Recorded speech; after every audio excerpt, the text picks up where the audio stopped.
Hello everyone, I'm Kevin, otherwise known as Forum BX257, and I'm here to bring you another vintage G.I. Joe toy review. Today I'm bringing the 1982 MOBAT, or Motorized Battle Tank. It's also traditional to call the MOBAT acronym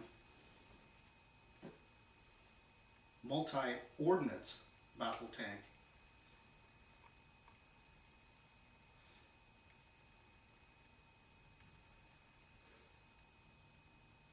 Now let's face it, no collection of G.I. Joes or even Army men in general would be complete without some tank being in it, and this is Hasbro's first effort.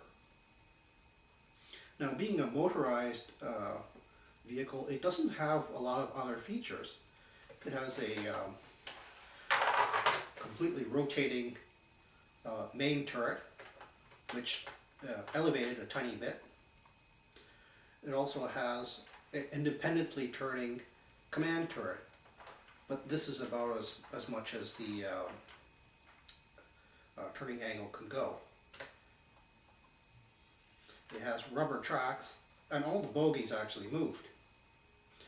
But as far as features go, that's about it. Now, there is a difference between the original 1982 issue and the issues that came out in 1983 and 1984. The main issue being that the tank treads now have these little cutout holes so that the bogey's teeth could go all the way through and grip the rubber treads better. The original, which I'll show here, mine unfortunately still being in the box, so you'll have to bear with me.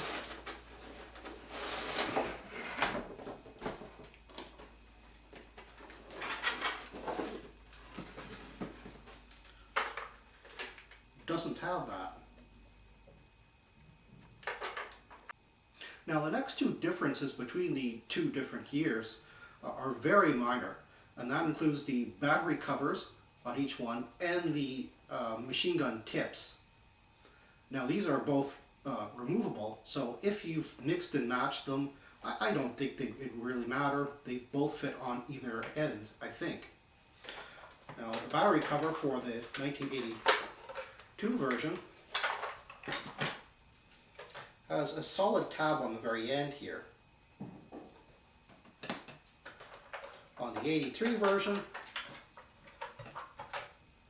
it has a notch here, so that's kind of different.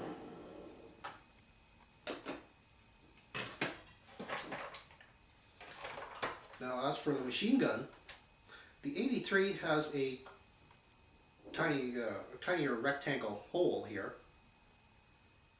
and there's actually a notch here, which I think it's better illustrated by a photo.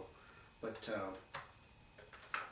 the original has a hole that's a little lower and goes all the way down.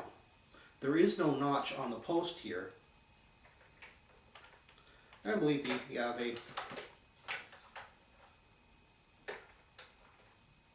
they fit either way. So there's, if you have an 83 with like 82 versions of stuff, it doesn't really matter. They'll both fit either way.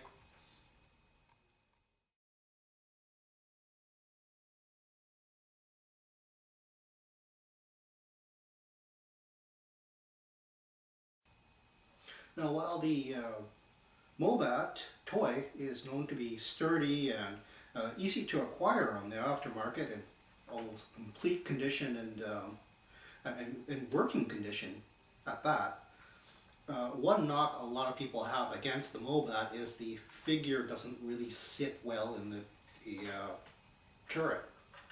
As you can see, my figure is, his legs are as bent as possible. He is meant to stand up straight, and, well, he is really rather exposed here. And this is Steeler, the tank commander. As you can see, he comes with a standard helmet with a visor which doubles as a binoculars and infrared camera.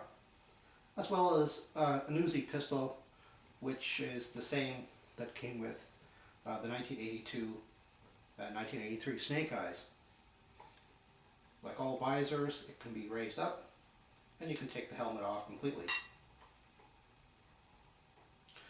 One interesting thing to note is, I'm not sure if you can really see this very well, but on his bicep there is a gold bar. On my 1982 version, there's a gold bar there as well, and that's there to denote his rank. The gold bar in the United States symbolizes a first lieutenant.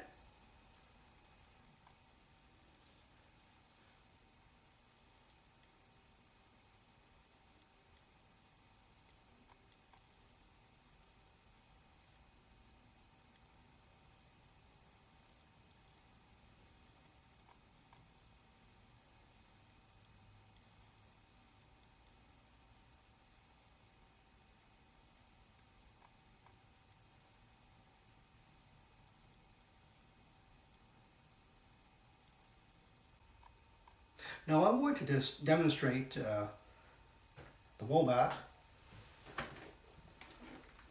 its supposed super climbing ability. As you can see here, it's climbing a couple of small books here, and I have about the same here. I'm just going to turn it on.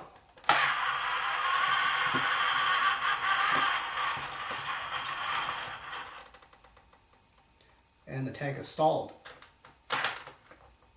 Now, the tank being one of my very first and certainly one of my favorite tanks of all time, you're probably wondering why I'm not kind of upset that this thing can't even climb a couple of books.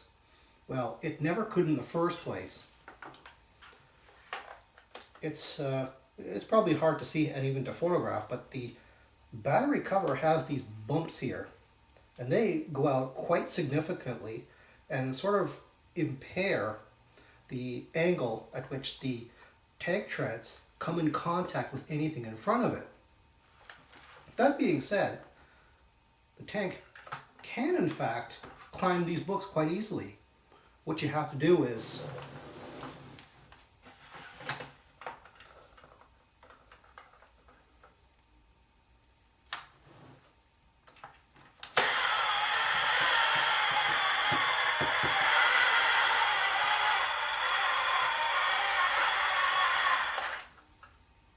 and there you have it.